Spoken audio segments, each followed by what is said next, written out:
the skies of Bethlehem appeared the star, while angels sang to lowly shepherds. 3 wise men seeking truth traveled from afar, hoping to find the child from heaven. Falling on their knees, they bowed before the humble Prince of Peace.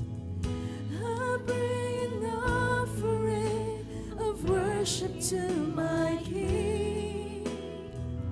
No one on earth deserves the praises that I sing. Jesus, may you receive the honor that you're due. Oh Lord, I bring an offering to you.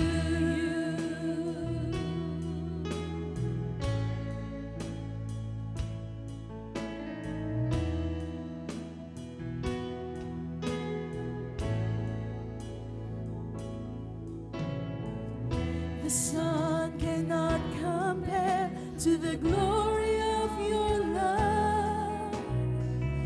There is no shadow in your presence.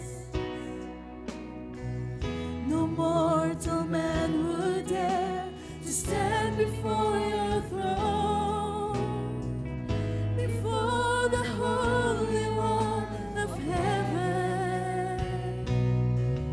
And it's only by your blood, and it's only through your mercy, Lord, I come.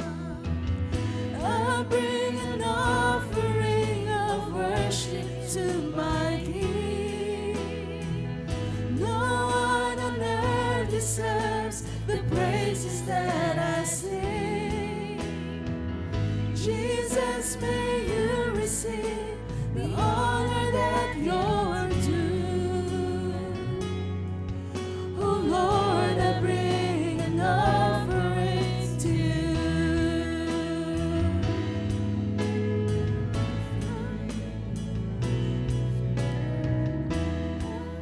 An offering of worship to my King. No one on earth deserves the praises that I sing. Jesus, may you receive the honor that you're due. Oh Lord, I bring an offering to you. I bring an offering to you.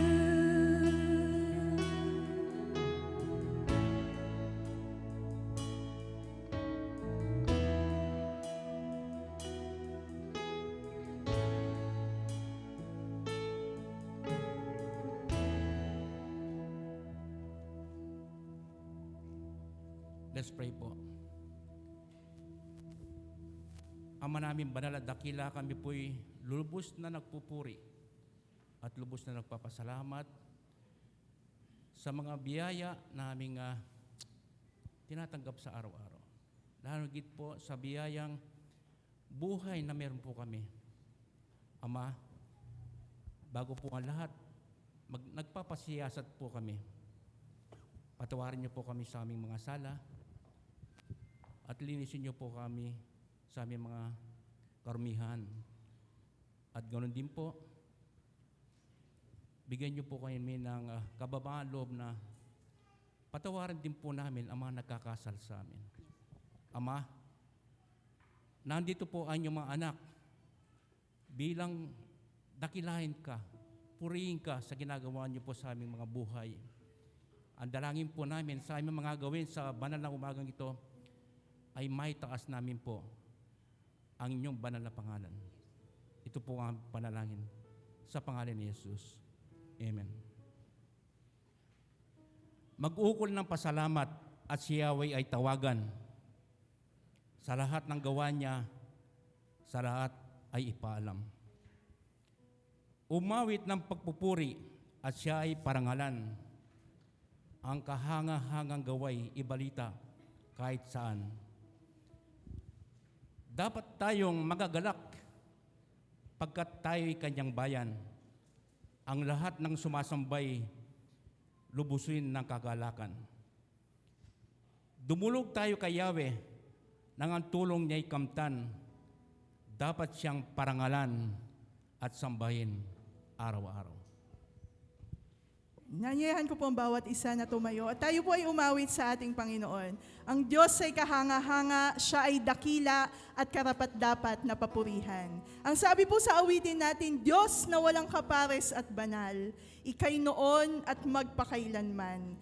Dakila at makapangyarihang Diyos, magpugay ang lahat mong nilikha. Lahat ng may buhay ay sumamba. Lahat ng may buhay at hininga ay sumamba at luwalhatiin ka. Ang sabi po doon. Ulitin ko po, sabi, lahat ng may buhay at hininga ay sumamba at luwalhatiin ang ating Panginoon. Ang sabi po sa Exodus 15:11, Yahweh, sino sa mga Diyos ang katulad mo? Sino ang gaya mo, dakila sa kabanalan, kahanga-hanga sa kapangyarihan, gumagawa ng mga kababalaghan? Sino nga po ba kundi walang katulad ang ating Diyos? Inaanyayahan ko po ang bawat isa na umawit sa ating Panginoon, ating luwalhatiin ng Diyos, sa puso at isipan, sa kilos at salita, luwalhatiin ang ating Panginoon.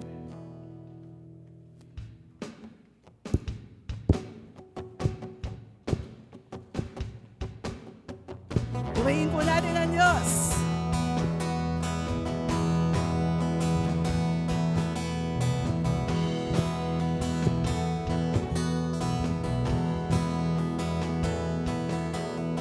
Diyos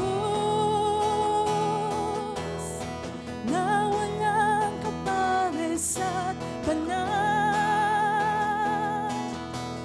ika'y noon at magpakailanman. Dakila at makapangyarihang Diyos, magpugay ang lahat mo nilikha. Lahat ng may buhay at hininga ay sumamba. Luwalhatiin ka, luwalhatiin ka, sa kalawakan sa kalangitan, maging sa lupa at karagatan. Luwalhatiin ka, luwalhatiin ka, sa puso at isipan, sa kilos at salita, luwalhatiin ka. Minsan pa po ating awitin, Diyos na walang kapares at banal.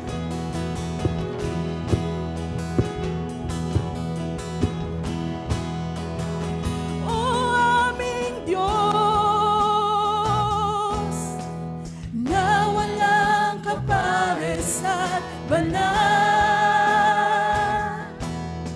ika'y noon at magpakailanman. Dakila at makapangyarihang Diyos, magpugay ang lahat mo nilikha.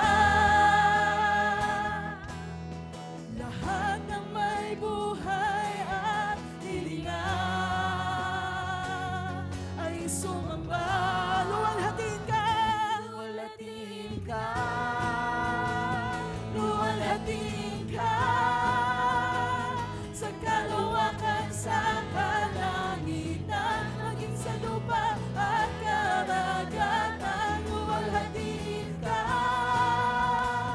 luwalhatiin ka, sa puso at isipan, sa kilos at salita, o luwalhatiin ka. Purihin ninyo si Yahweh mula sa langit. Purihin sa kaitaasan. Kayong lahat ng kanyang mga anghel, kayong mga hukbo, araw at buwan, kanyang lahat ng maningning na bituin. Purihin si Yahweh. Luwalhatiin ka sa kalawakan sa kalangitan, maging sa lupa at karagatan. Luwalhatiin ka, luwalhatiin ka sa puso at isipan, sa kilos at salita. Luwalhatiin ka, luwalhatiin ka sa kalangitan, maging sa lupa at karagatan. Luwalhatiin ka, luwalhatiin ka sa puso at isipan, sa kilos at salita. Luwalhatiin ka.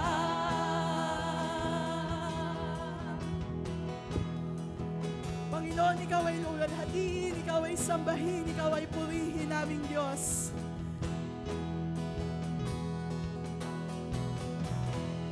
Ikaw ang Diyos na walang kapares, Ikaw ang Diyos na banal. Ikaw ang Diyos ng pag-ibig, Ikaw ang Diyos na may biyaya at habag, Panginoon. Panginoon, maraming salamat po sa pagkakataon, sa pribilehiyo na kami ay malaya, Panginoon, na makasamba sa inyo. Salamat, O Diyos, sa inyong dakilang pagmamahal sa amin. At karapat-dapat lamang po, O Diyos, na ang lahat ng papuri ay sa inyo lamang maialay, sapagkat wala na nga pong ibang karapat-dapat kundi kayo lamang, Panginoon. Lord, sa inyo pong lahat ng papuri.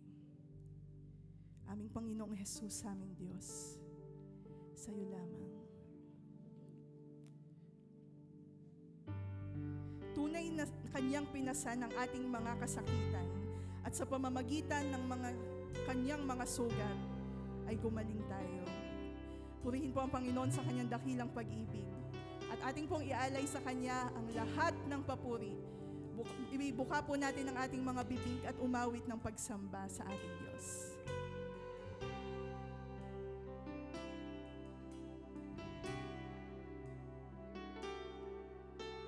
Jesus, aming Diyos at tagapagligtas,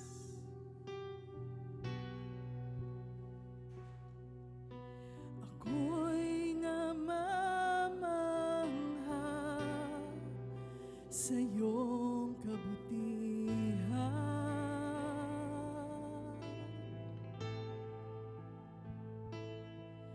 Pinasan mo sa iyong likuran ang aming sakit at kasalanan, at doon sa krus ako'y pinalaya.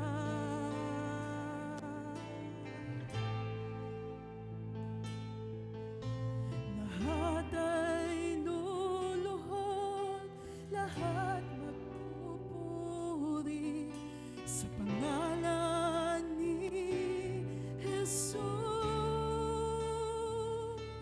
Panginoon, aming Diyos, karapat-dapat ka sa papuri, luwalhati pa dakila.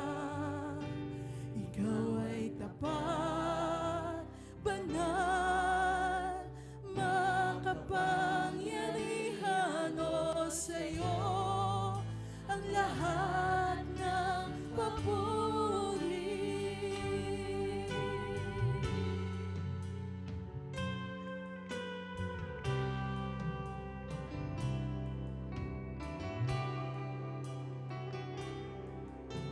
Jesus, aming Diyos, dakila kang tunay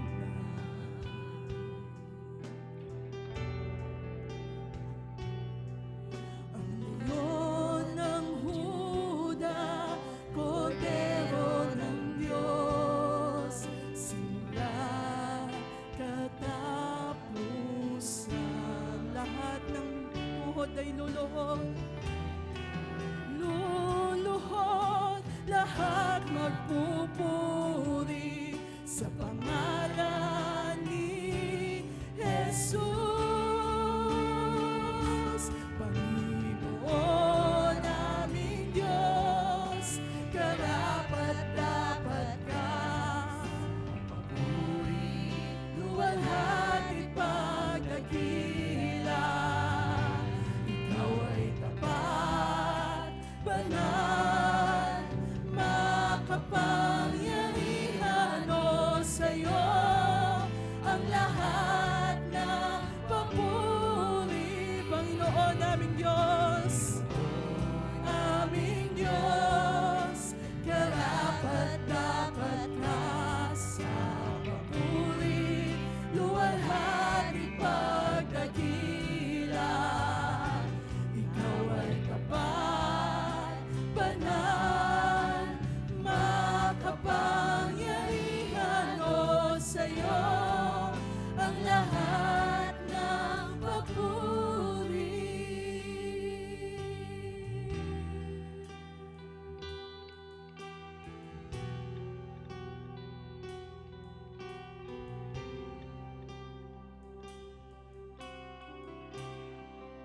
Ang iyong kaharian, ang iyong kalooban,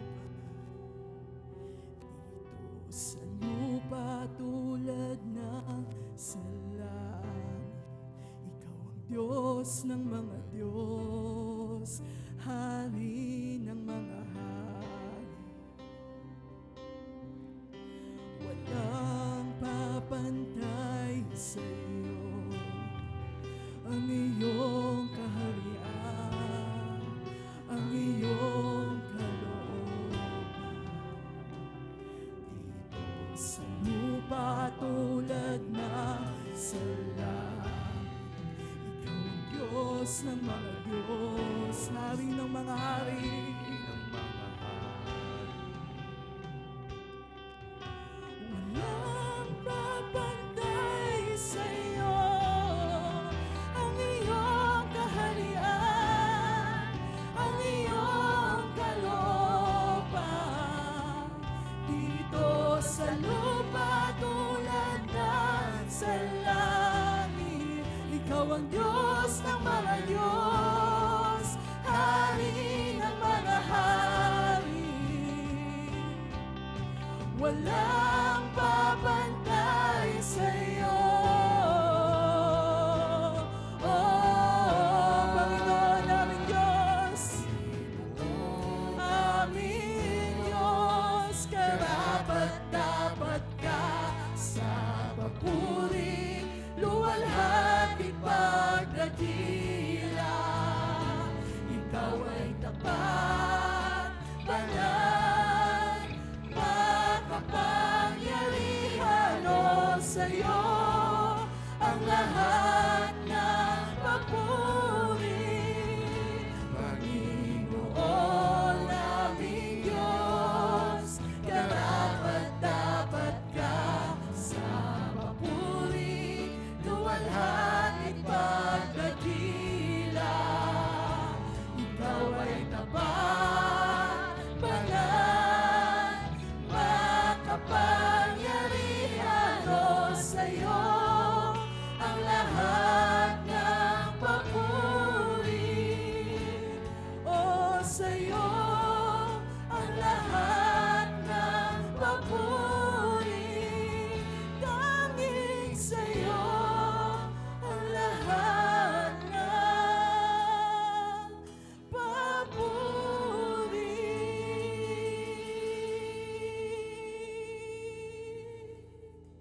Panginoon, sa iyo lamang ang papuri sapagkat ikaw ang Diyos noon, ngayon at magpakailanman. Panginoon, sa araw-araw ng aming mga buhay, O Diyos, ikaw ay Diyos. Ikaw, Panginoon, yung nagsusustain sa amin. Ikaw, Panginoon, ang lahat-lahat sa amin, Panginoon. At nagpapasalamat kami sa inyong kadakilaan at kabutihan sa amin, Panginoon. Sa bawat isa sa amin, Panginoon, pinaparanas mo ang iyong pag-ibig, ang iyong kadakilaan, ang iyong kabutihan. Kaya naman,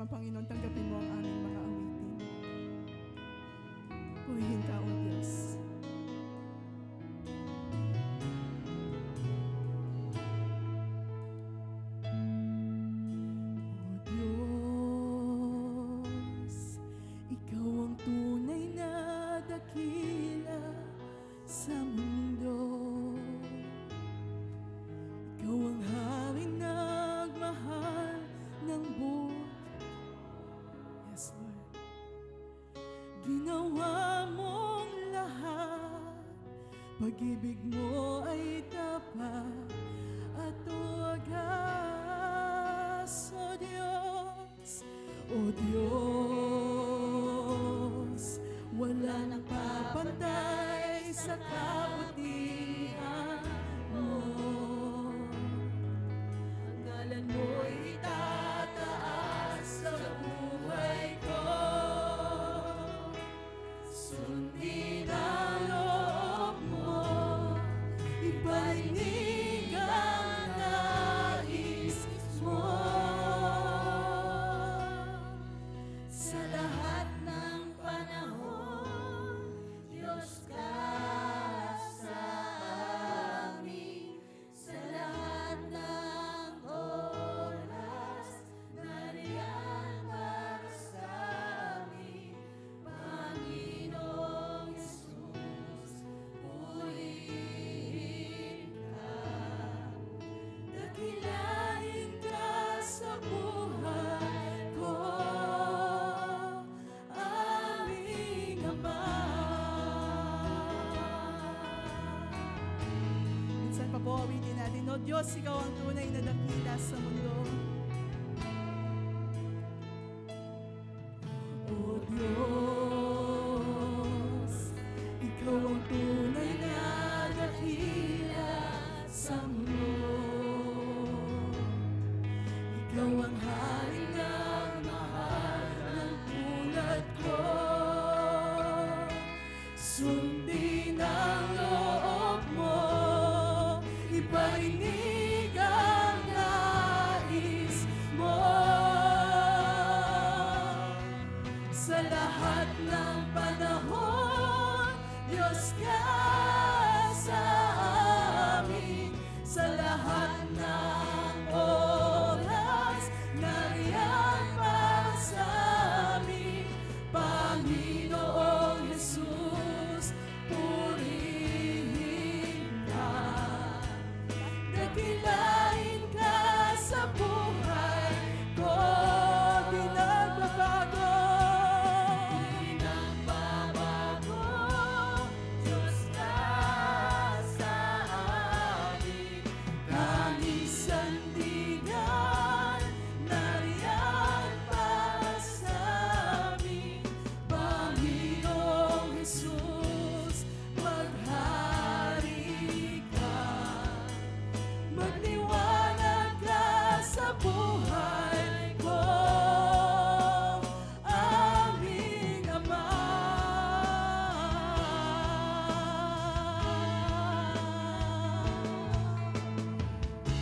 Magliwanag ka sa aming buhay, aming Diyos. Ikaw ang Diyos sa amin, sa bawat isa sa amin.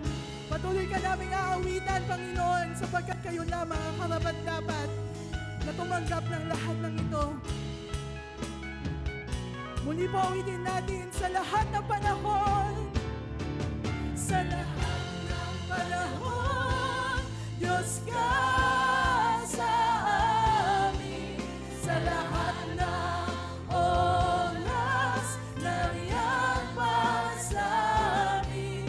Panginoong Jesus, purihin ka. Dakilain ka sa buhay ko. Di nagbabago, Diyos ka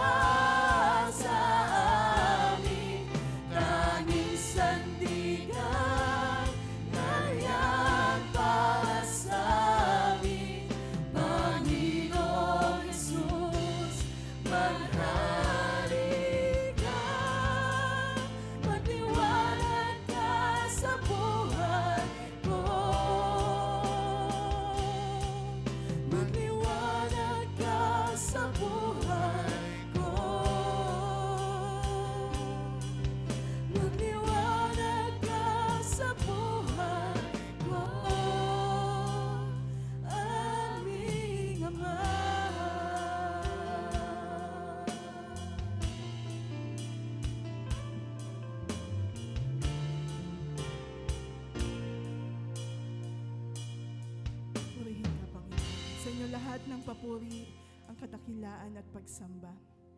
Sa pangalan mo lamang aming Panginoong Jesus, ito po ang aming dalangin. Amen. Amen. Purihin po ang Panginoon. Tayo po ay makaupo na.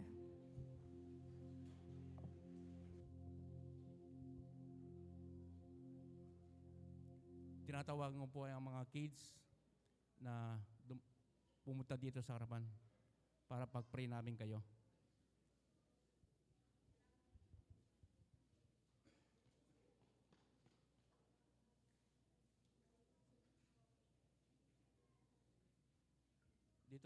Dito kayo. Uno, dito kayo.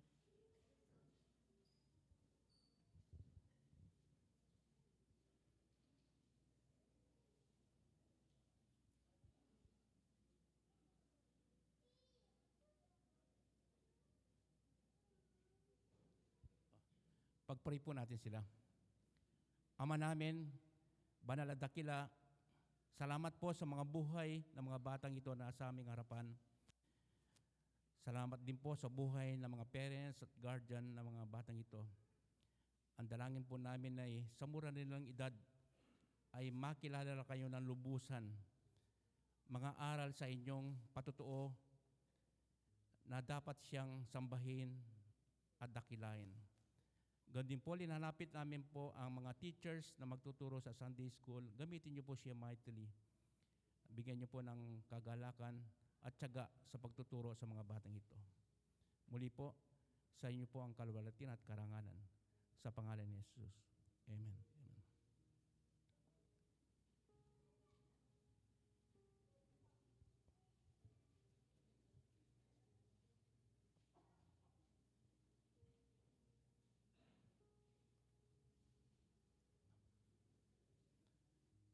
Ngayon po, dadako naman po tayo sa ating sama-samang pananambahan. Hindi ko na po pinost dito. Pag-pray po natin ng Christmas season ito ay i-celebrate natin ng naayon sa kanyang mga kalooban. Kung bakit nagkatawan tao ang ating Panginoon para po iligtas tayo sa kasalanan. Ang Paskong pong ito ay maraming opportunity para makasama natin mga pamilya. Ang Christmas na ito ay tungkol sa family. Kaya wag natin pong kalimutan na tayo ay tinawag ng Panginoon. Meron tayong mission para po ilapit natin ang ating mga family sa ating Panginoon. Mag-pray po tayo, then i-close ko na lang po.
Let's pray po.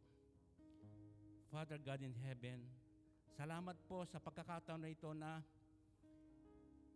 nilalapit namin po ang mga kanya-kanya naming pamilya.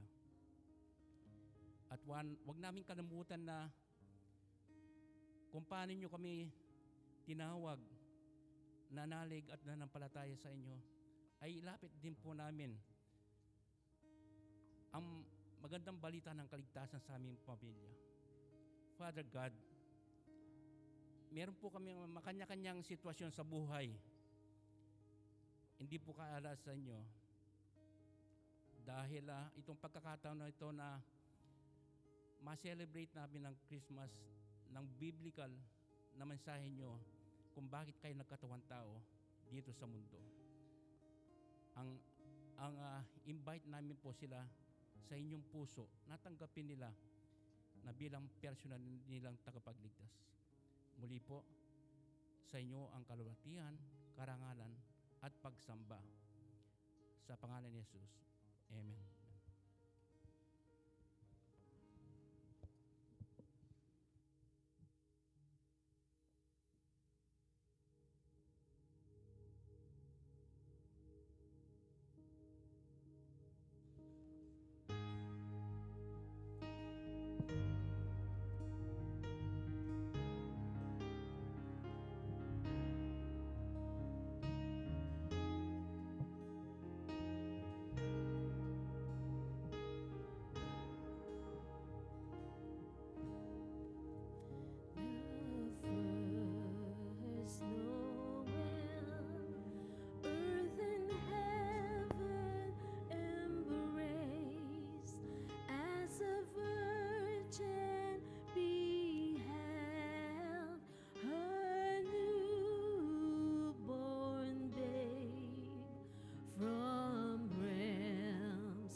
Magsitayo po tayong lahat.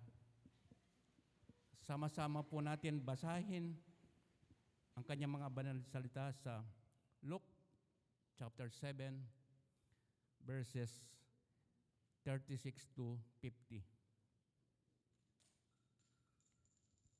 Lucas, Kabanata 7, talatang 36 hanggang 50.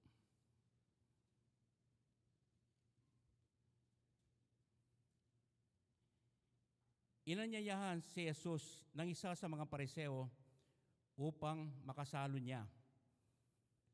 Pumaroon siya sa bahay nito at dumulog sa hapag. Sa bayan namang yaon ay may isang babae na kilalang makasalanan. Nabalitaan niyang kumakain si Jesus sa bahay ng pariseo. Kaya't nagdala siya ng pabangong nasa sisidlang alabastro at lumapit siya sa likuran ni Jesus sa gawing paanan. Siya'y nanangis at nabasa ng kanyang luha ang mga paa ni Jesus. Pinunasan niya ang mga ito ng kanyang buhok, hinagkan, at pinahiran ng pabango. Nang makita ito ng pariseong nag-anyaya kay Jesus, sinabi nito sa sarili, kung talagang propeta ang taong ito, alam niya kung sino at kung anong uri ng babae ang humihipo sa kanya. Isang makasalanan. Bilang tugon sa iniisip ni Simon, sinabi ni Jesus, Simon, may sasabihin ako sa iyo. Sumagot siya, ano po yun, Guro? Sinabi ni Jesus, may 2 taong nanghiram sa isang nagpapautang. Ang isa'y 500 denaryo at ang isa na may 50. Nang hindi makabayad, pareho silang pinatawad. Ngayon, sino sa kanila ang lalong nagmamahal sa nagpautang? Sumagot si Simon, sa palagay ko po'y ang pinatawad na malaking halaga. Tama ang sagot mo, ang tugon ni Jesus. Nilingon niya ang babae at sinabi kay Simon, nakikita mo ba ang babaeng ito?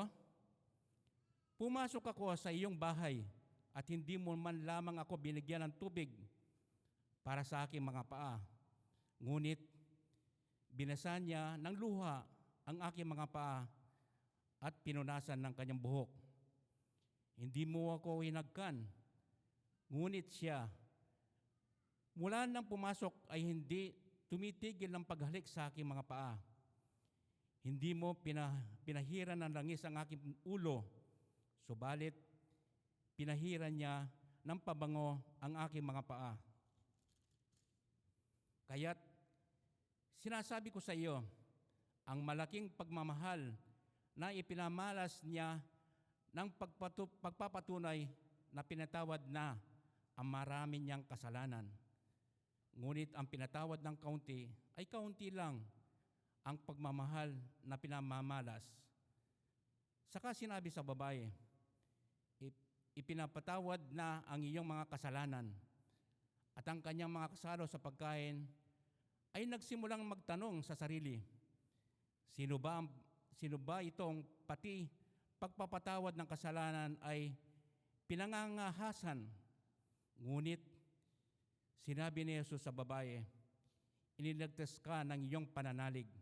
Yumawon ka na't ipanatag ang iyong kalooban. Papuri po sa ating Diyos. Pwede na po tayo makapo.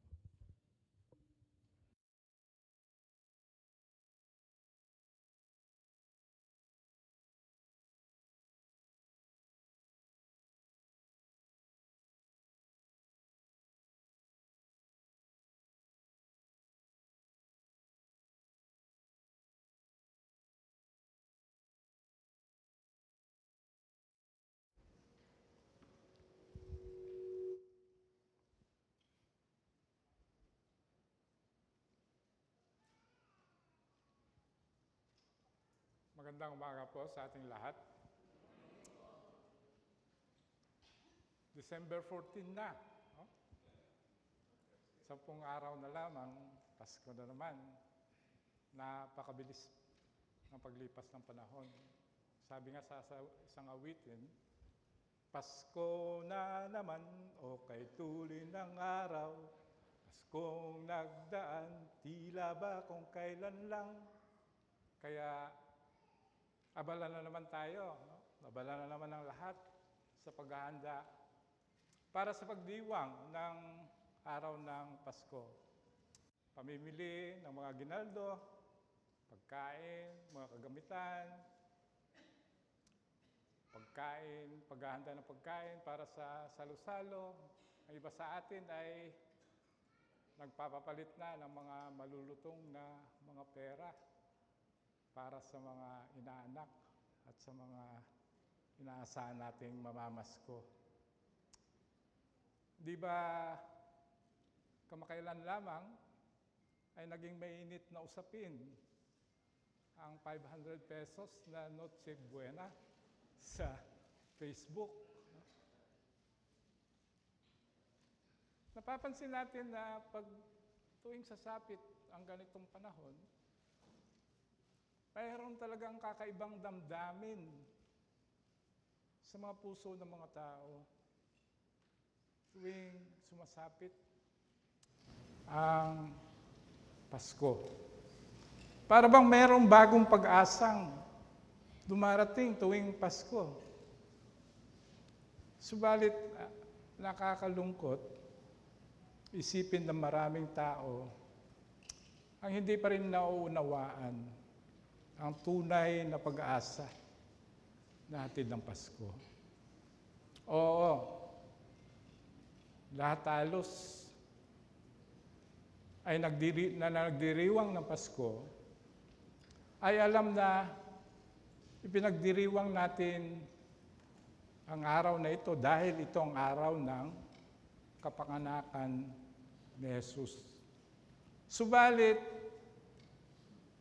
hanggang doon lamang ang saklaw na kaalaman ng maraming tao. Ang araw ng Pasko ay kapanganakan ni Jesus.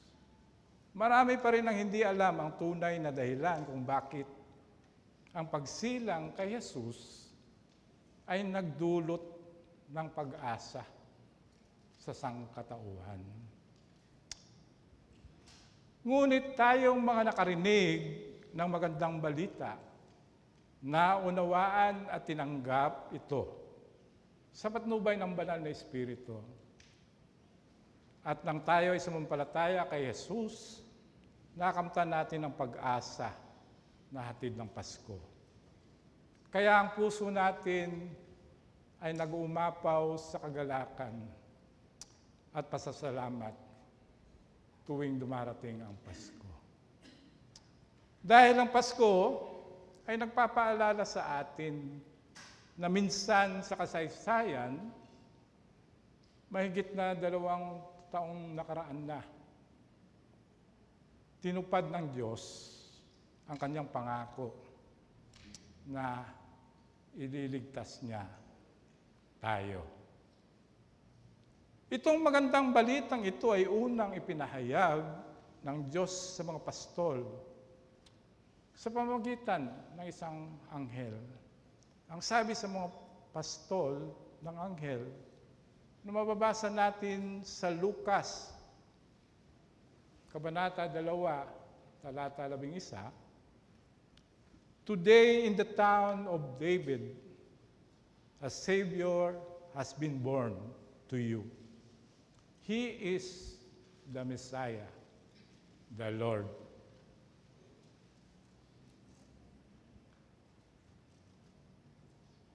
Tayo po'y manalangin. Aming Diyos, maraming salamat po sa inyong kabutihan sa amin na inyong pinamalas, ng inyong pinagkaloob ang inyong bugtong na anak upang kami magkaroon ng kaligtasan. Aming Diyos, nawa sa Paskong ito, patuloy naming maalala ang kabutihan ninyo sa amin. Aming Diyos, sa oras na ito, sa aming pag-aaral ng inyong salita, nawa puspusin niyo kami ng inyong banal na Espiritu at ipaliwanag sa amin ang nais niyong ipabatid sa pamamagitan ng inyong salita. Nawa, maunawa namin ang mga katotohanan mula sa inyong salita. Tanggapin namin ito, aming Diyos. At nawa ito ang patuloy na kumilos upang ang buhay namin ay magkaroon ng pagbabago. Nawa patuloy niyo kaming pabanalin sa pamamagitan ng inyong salita. Ito ang aming panalangin sa pangalan ng iyong anak na si Jesus. Amen. Tayo ngayon ay nagpapatuloy ng pag-aaral ng salita ng Diyos mula sa aklat ni Lucas. Dito sa mga talatang ating pag-aaralan, pinababatid sa atin ni Lucas na pinatutunayan niya ngayon na si Jesus, pinatutunayan ni Jesus ngayon sa ang kanyang sinabi sa Lucas, Kabanata 5, talata 32, na ang sabi niya, I have not come to call the righteous, but sinners to repentance. Hindi ako naparito upang tawagin ang mga matuwid, kundi ang mga makasalanan upang sila'y magsisi. Ang mga talata ay naglalahad ng isang pangyayari na kung saan pinababatid ni Jesus kung ano ang layunin niya dito sa lupa. Sa preceding verses, yung Luke 7 verses 18 to 35, na ating pinag-aralan noong November 23, nabatid natin na pinawi ni Jesus ang pag-aalinlangan ni Juan na taga-bautismo tungkol sa kanya. At ganun din, pinatutuhanan ni Jesus sa mga tao na si Juan, ang propetang tinutukoy ni Propeta Malakay. Sinaway din ni Jesus ang mga Pariseo at tagapagturo ng kautusan sapagkat hindi nila tinanggap ang mensahe ng Diyos sapagkat ang atensyon nila ay nakatuon sa mensahero, sa halip na sa mensahe ng Diyos. At sa bandang huli, pinahayag ni Jesus na ang karunungan ng Diyos ay napapatunayan sa pamamagitan ng mga tumatanggap dito. Yet wisdom is proved right by all her children. Sa puntong ito ng ministry ni Jesus, marami na siyang ginawang himala at ganoon din marami na siyang naipangaral na mga katuruan tungkol sa kaharian ng Diyos sa mga tao. Kaya napakarami na ang sumusunod sa Kanya. At ang balita tungkol sa Kanya ay lalong kumakalat sa Galilea, sa Judea at umaabot pa hanggang Syria ang balita tungkol sa mga ginagawa ni Jesus. Ngayon, ayon sa mga talata na ating pag-aaralan, sa ganitong kalagayan doon sa Israel, tanyag na ang pangalan ni Jesus at marami nang sumusunod sa Kanya. Itong mga talatang ating pag-aaralan ay naglalahad ng isang pangyayari kung saan dito ngayon pinapatunayan ng Panginoong Yesus na siya ang may karapatang magpatawad ng kasalanan.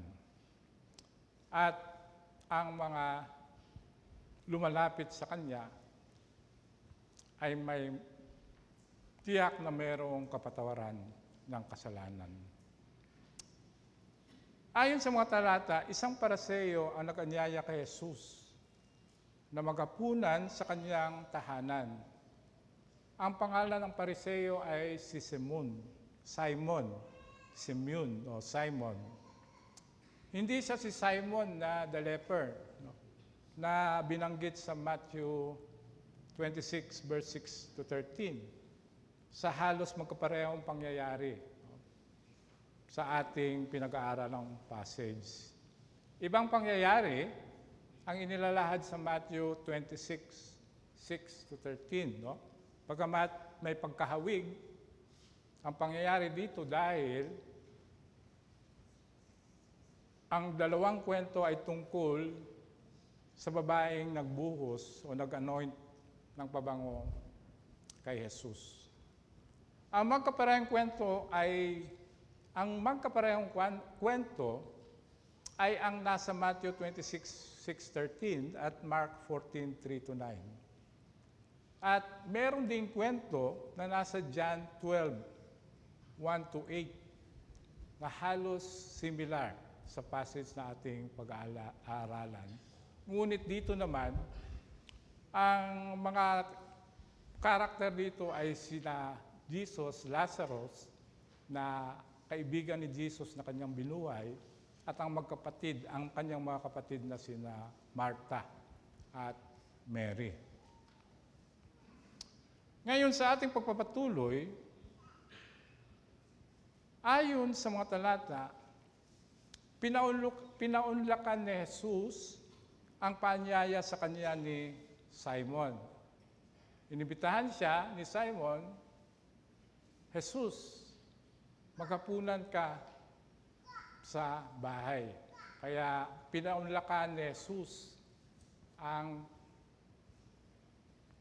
imbitasyon ni Simon na isang Pariseo. At ayon sa mga talata, siya ay pumunta sa bahay ni Simon at siya ay dumulog sa hapag o sa NIV, ang sabi, reclined at the table. Ayon sa mga talata, mayroon pang ibang panauhin si Simon bukod kay Jesus.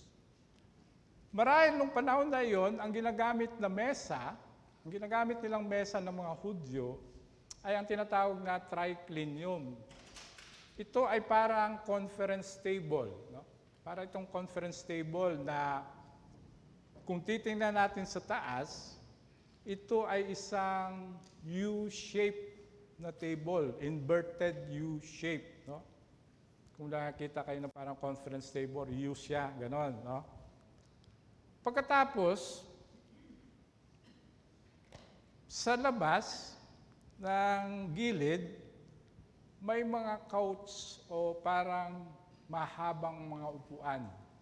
Kaya ang sabi, Jesus reclined at the table. Hindi ito literal na nahiga siya sa lamesa, no? Sa mesa. Reclined ang sabi. So ang posisyon kadalasan ng kumakain ng mga Hudyo, maaring sa sahig sila at may dulang, o maaring may mesa talaga, tapos may mga couches, no?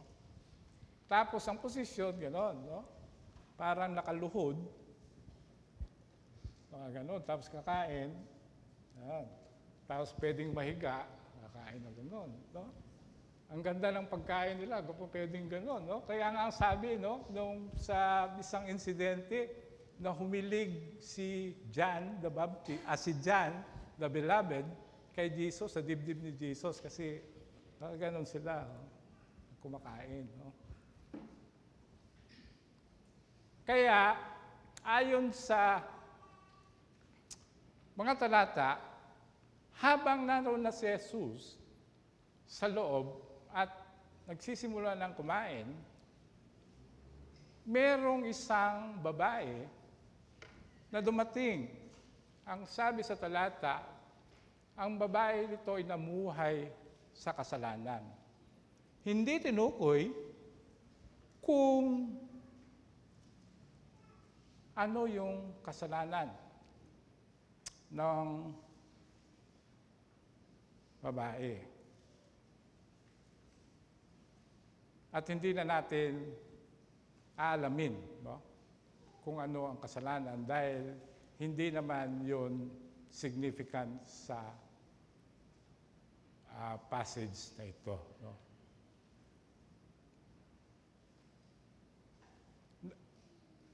Nalaman nung masamang babae na nasa tahanan ng Pariseo si Jesus. Kaya pumunta siya dito at may bit-bit siyang alabaster jar of perfume. So, ito ay lalagyan ng pabango, no? Alabaster jar. So, sabihin na natin na bote. Pero hindi ito bote, no? Ng pabango, no? Hindi binanggit kung paano nalaman ng babae na naroon si Jesus. Marahil, nabalitaan niya ang tungkol kay Jesus. At matagal na niyang gustong lapitan si Jesus. Subalit dahil alam niya na siya ay makasalanan, marahil natatakot siyang lapitan si Jesus sa isang public place at baka siya ay kutsain ng mga tao. Marahil matagal na niyang binalak na gawin ang paglapit kay Jesus sapagkat siya ay mayroong inihandang pabango. Marahil sadyang nag-ipon ng babae para makabili ng pabango. Sapagkat noong panahong iyon ay may kamahalan ang mga pabango. No? Ayon sa salaysay sa Mark 14, sinabi doon na ang halaga ng pabango na ginamit doon ay katumbas ng isang taong sahod. Katumbas ng isang taong sahod. No? So 1 year's wages yung halaga ng pabango. Ngayon, dumating ang pagkakataon sa babae na kanyang hinihintay. Malamang mag-isa lamang si Jesus na pumunta sa tahanan ng Pariseo. No? Kaya sinundan niya si Jesus at pumasok sa bahay ng Pariseo. Kung paano siya nakapasok, hindi rin binanggit sa mga talata. Marahil alam ninyo na ayaw ng mga Pariseo na halubilo sa mga taong itinuturing nilang makasalanan. Kaya hindi sila pumapasok sa mga bahay ng mga itinuturing nilang mga makasalanan.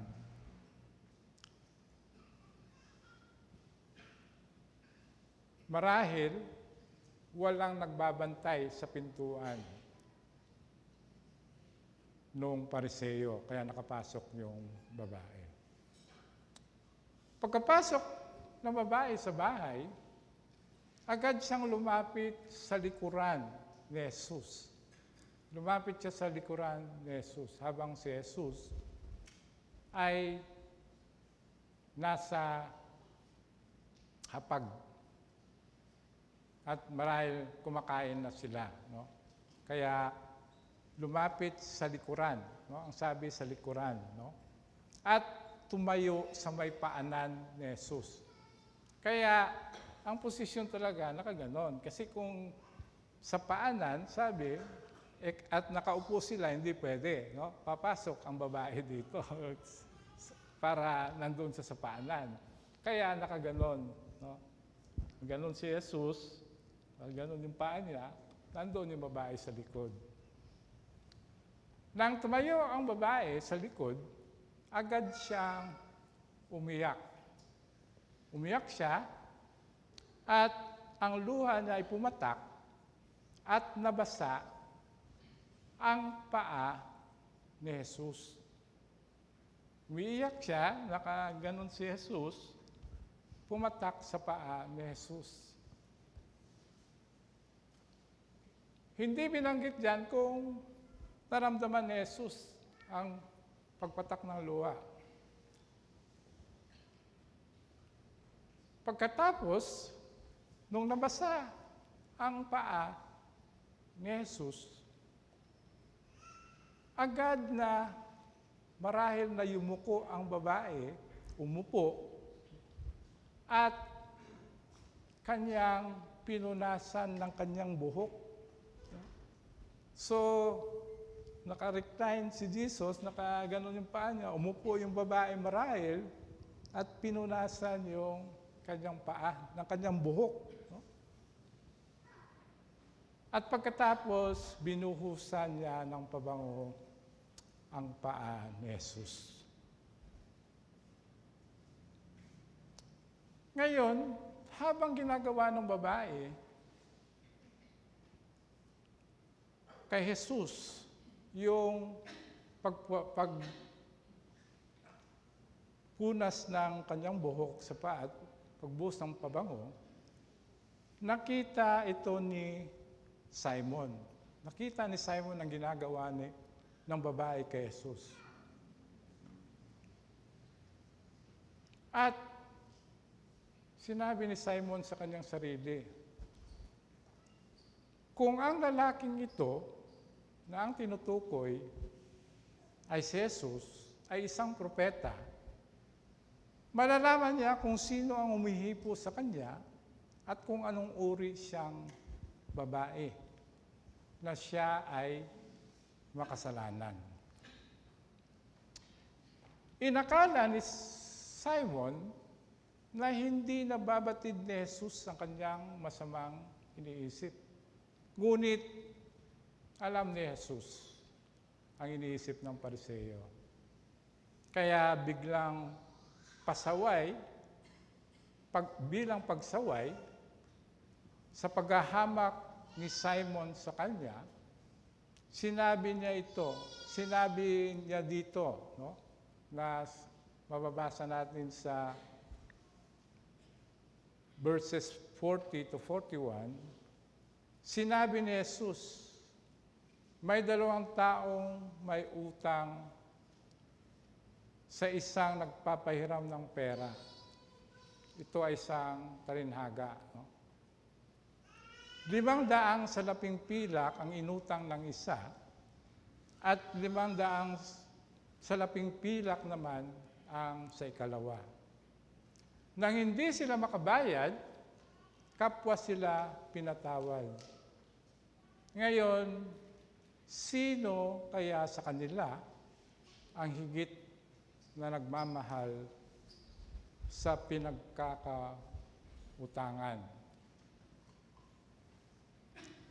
Sumagot si Simon, sa palagay ko po, ang pinatawad sa mas malaking utang. At sabi sa kanya ni Jesus, tama ang sagot mo.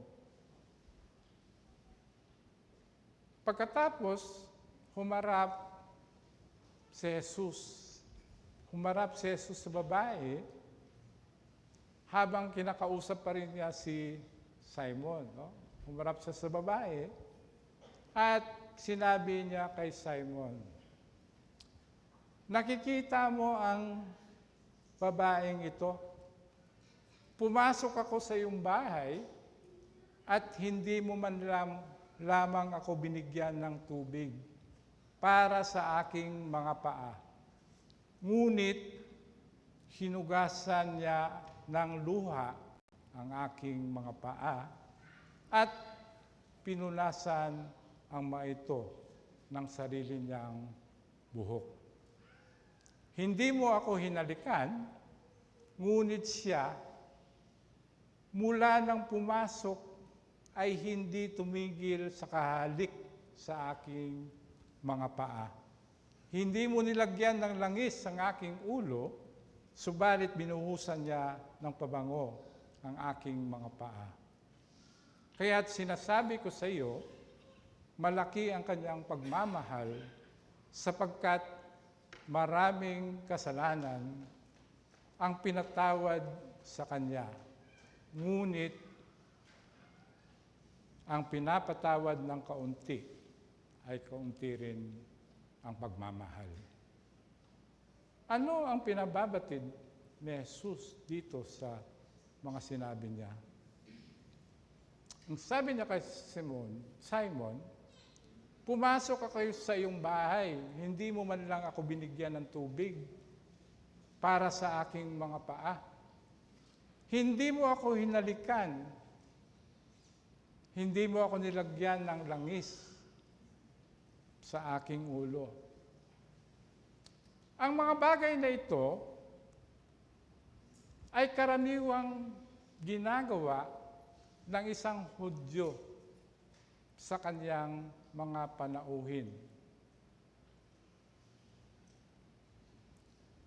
Ito ay ayon sa kanilang customs. No? Mababasa natin yan. No? Halimbawa, si Abraham, nang dumating ang 3 lalaki, inanyahan niya, binigyan niya ng panghugas ng mga paa. No? Tapos pinaghanda niya ng pagkain. No? Maraming mga incident na gano'n na talagang ang hospitality ng mga Jews, no? Kahit sa mga strangers, ito'y pinagkakaloob nila bilang tanda ng kanilang paggalang, no? Sa kanilang mga panauhin. Subalit, makikita mo ang paratang ni Jesus, no? Kay Simon. Hindi mo man lang ako binigyan ng mga ito, hindi mo naman binigyan ng paghugas sa aking paa. Hindi mo ako hinalikan.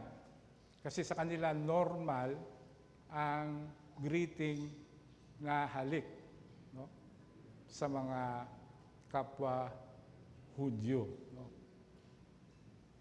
Sa atin, bilang tanda ng paggalang, nagmamano tayo, no?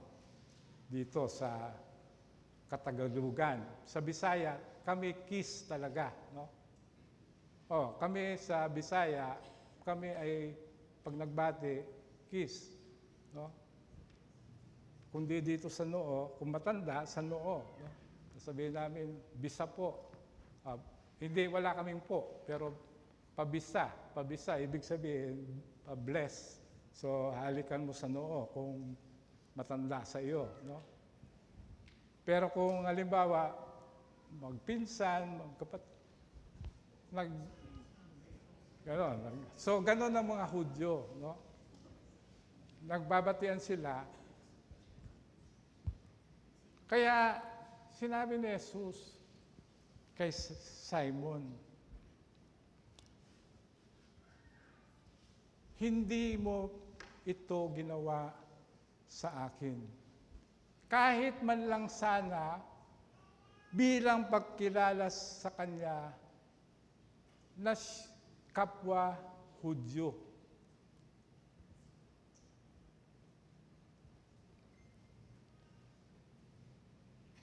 Kaya, hindi kinilala ni Simon si Jesus. He rejected Jesus. Kaya ganun ang kanyang attitude kay Jesus. Sapagkat ang kanyang kasalanan ay nananatili sa kanya. Hindi siya nangangailangan ng tagapagligtas sapagkat itinuturing niya ang kanyang sarili na matuwid.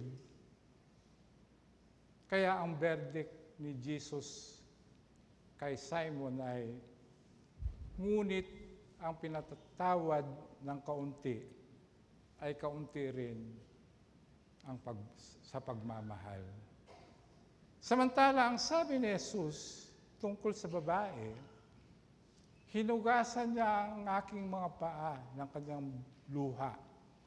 At ito ay pinunasan ng kanyang buhok. Hinalikan niya ang aking paa at ito ay binuhusan ng pabango. Itong mga ginawa sa akin ng babae ay patunay na ang kanyang kasalanan ay pinatawad na. Pinababatid dito sa atin na ang babae ay inamin na siya ay makasalanan at alam niya na siya ay mayroong kaparusahan. Ngunit nalaman niya na mayroong tagapagligtas. Ito'y kanyang hinanap at narinig niya ang paanyaya ng Panginoong Yesus. Narinig niya ang paanyaya ng Panginoong Yesus na siya ay pumarito upang tawagin ang makasalanan. At narinig yun ng babae, kaya naroon siya.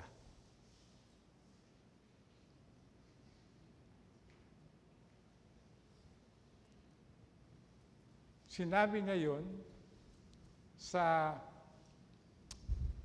Luke 5. No? Sabi niya, hindi ako naparito upang tawagin ang mga matuwid, kundi ang mga makasalanan upang sila'y magsisi. Ang makasalanang babae ay tumugon.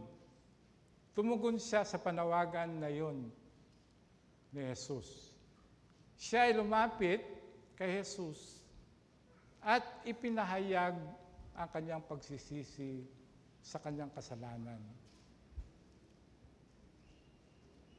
Hindi nagsalita ang babae. Wala doon ang paglalahad na nagsalita ang babae.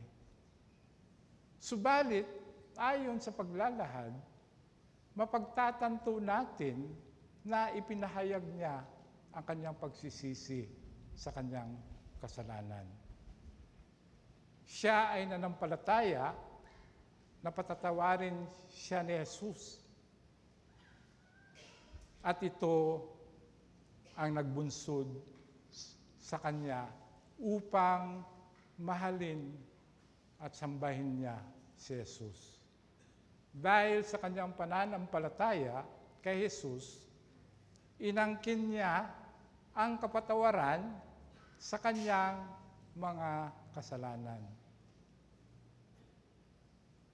Sapagkat ang pananampalataya ayon sa Hebrews 11:1, ang pananampalataya ay katiyakan na mangyayari ang ating mga inaasahan at paninindigan tungkol sa mga bagay na hindi nakikita.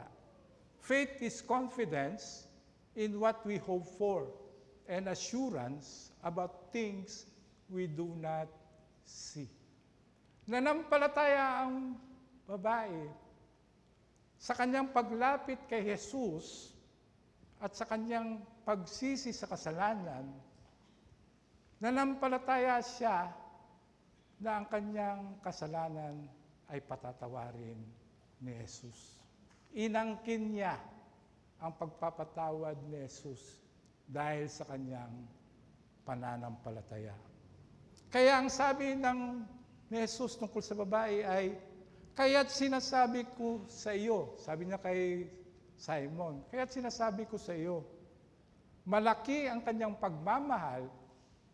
Pansinin niyo, sabi niya, malaki ang kanyang pagmamahal sapagkat maraming kasalanan ang pinatawad sa kanya. Ang ginawa ng babae kay Jesus ay hindi yun bunsod ng kanyang pagmamakaawa sa Panginoong Jesus, kundi bunsod yun ng kanyang kagalakan at pasasalamat kay Jesus dahil alam niyang pinatawad na siya sa kanyang kasalanan.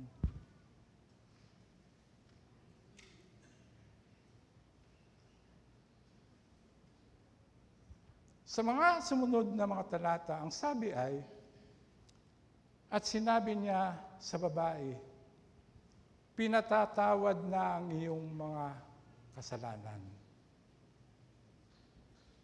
At ang kanyang mga kasalo sa pagkain ay nagsimulang magtanong sa sarili, sino ba itong nangangahas na magpatawad ng kasalanan? Ngunit sinabi ni Jesus sa babae, iniligtas ka na ng iyong pananampalataya. Umuwi ka na. Your faith has saved you. Go in peace. Jesus confirmed to the woman that indeed her sins have been forgiven. And she received that forgiveness that saved him from eternal punishment through faith.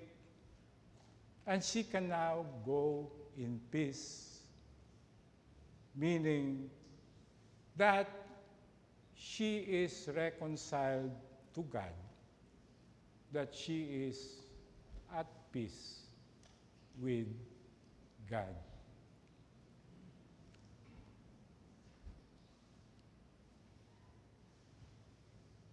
Sa mga talatang ating pinag-aralan, nabatid natin na ang mga taong nakarinig ng panawagan ni Jesus at tumalima ay makakasumpong ng kapatawaran sa kanilang mga kasalanan. Subalit, mananatili ang kasalanan ng mga taong tumatanggi sa panawagan ni Jesus. For God so loved the world that He gave His one and only Son, that whoever believes in Him shall not perish but have eternal life. For God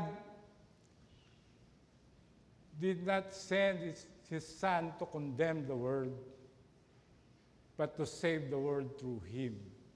Whoever believes in Him is not condemned, but whoever does not believe stands already condemned. For they did not believe in the name of God's one and only Son.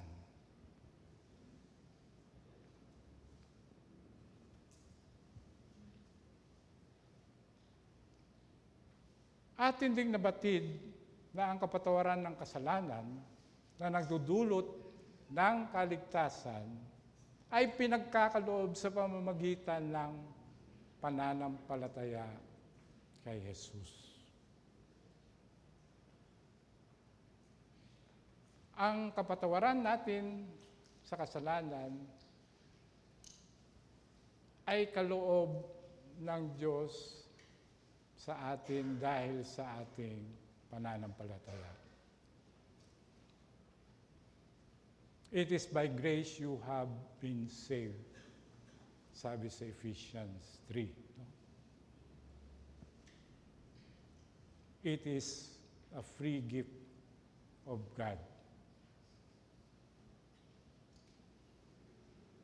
Not by works, so that no one may boast, ang sabi. No?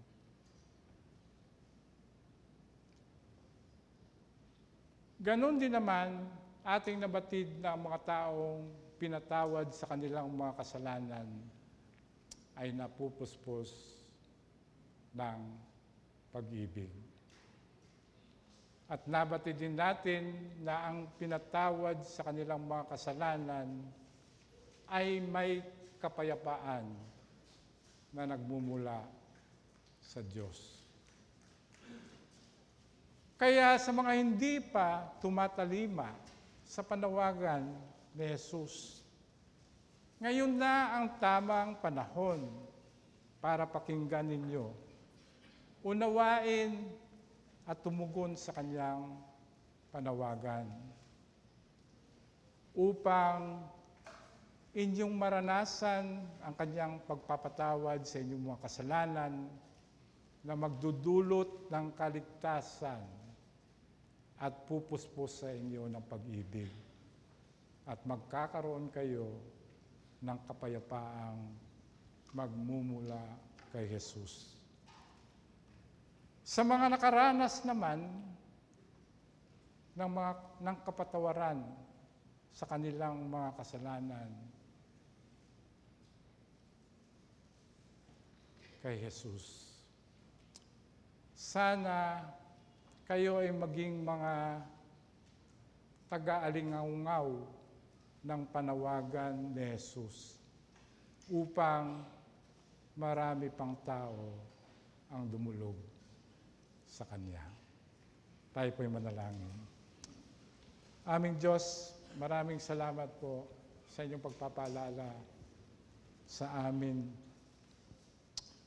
na ang bawat dumudulog sa inyo at nagpapahayag ng pagsisisi sa kanyang kasalanan at sumampalataya na kayo lamang ang makapagpapatawad ng aming kasalanan. Salamat po sa katotohanan ito. At nawa ang katotohanan ito ay patuloy na magudyok sa amin upang mamuhay kami na hindi nagkakasala sa inyo. Ganon din po nawa ang katotohanan ito ay humimok sa amin upang sa pamamagitan namin ang inyong panawagan ay amin ding maibahagi sa mga hindi pa kumikilala sa inyo. Aming Diyos, maraming salamat po sa mga katotohanan ito. Kayo lamang nawa ang maluwalhati sa aming mga buhay. In Jesus' name we pray. Amen.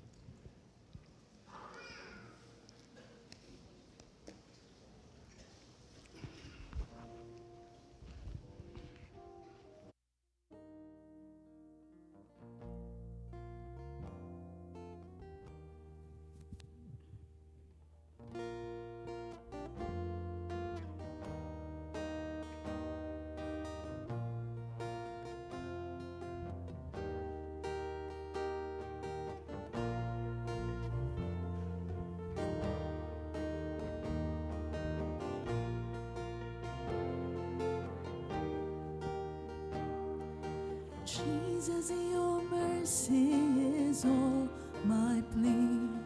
I have no defense, my guilt runs too deep. The best of my works pierced your hands and your feet. Jesus, your mercy is all my plea.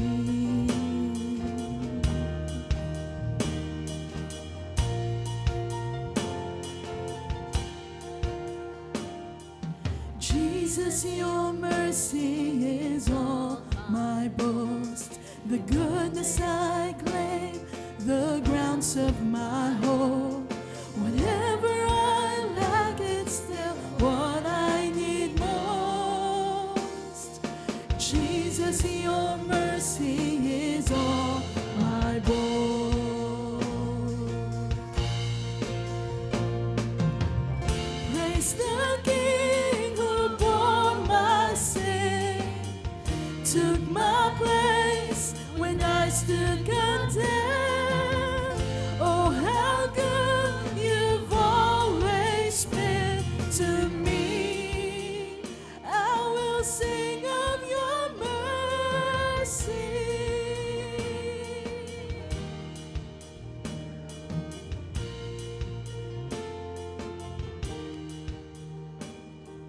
Jesus, your mercy is all my rest. When fears weigh me down and enemies press, a comfort I cling to in life and in Jesus, your mercy is all my rest.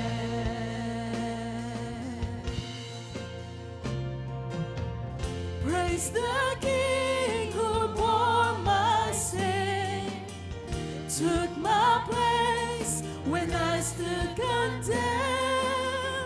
Oh, how good you've always been to me.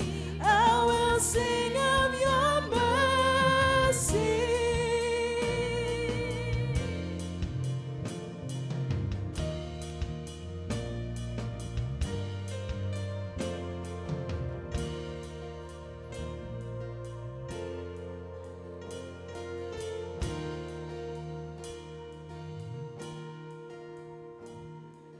Jesus, your mercy is all my joy. Forever I lift my heart and my voice to sing of a treasure no power can destroy. Jesus, your mercy is all my joy.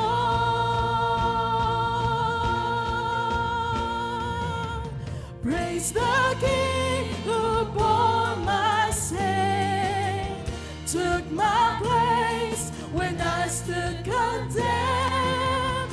Oh, how good you've always been to me. I will sing. Praise the King who bore my sin, took my place when I stood condemned. Oh, how good you've always been to me. I will sing of your mercy.